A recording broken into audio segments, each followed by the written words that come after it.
Hey guys, I hope you're doing alright today. So today we're going to be trying to install a DCC decoder and a speaker onto my Athearn Genesis SD70ACe. So now we have the train on its back side, and first you have to take the screws off the coupler housing right here and one on the back right here. So let's get started with that first of all.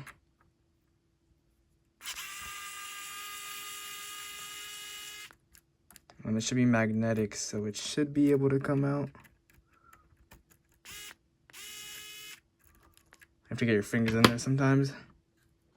So I got the first coupler housing off.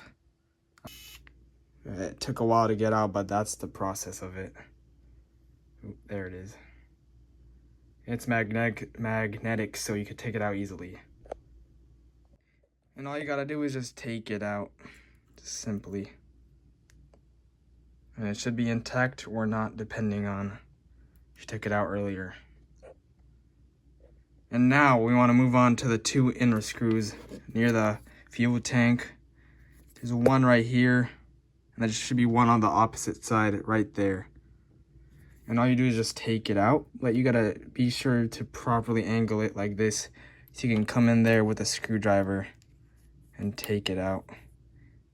If I can see it correctly. Oh, I'm not even close. Oh, now it should be able to come out.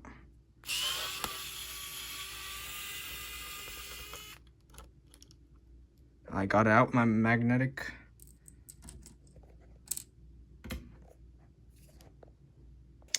I just took out both the screws on each side, so now we should just be able to lift up the frame. It's pretty simple. Just took out one side, and here you have the inner workings of the train. So our main focus on this video is S+ and S-. And I already installed the decoder earlier, but all you gotta do is just simply take this out. Just take it out easily, or gently actually, and then just insert your preferred DCC decoder into the 21 pins. It has to be 21 pins, it can't be 8 pin, because it wouldn't fit. But yeah. Hey guys, sorry for the terrible angle, but now I'm going to try to solder it using soldering wire and a solder right here.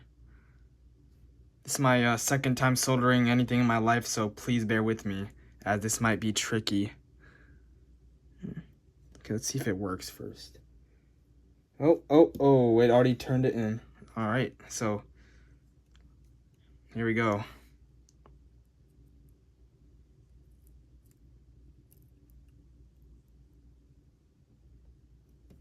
Now I'm gonna try to solder the wire on. Recording.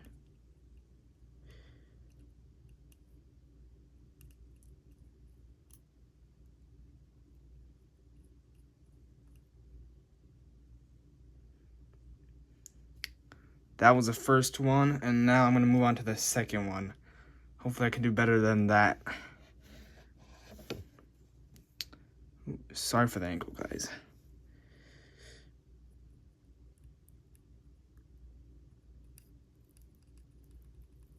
Alright, now we move on to the red wire. It doesn't matter which wire goes where. As long as you don't have two speakers, you should be fine.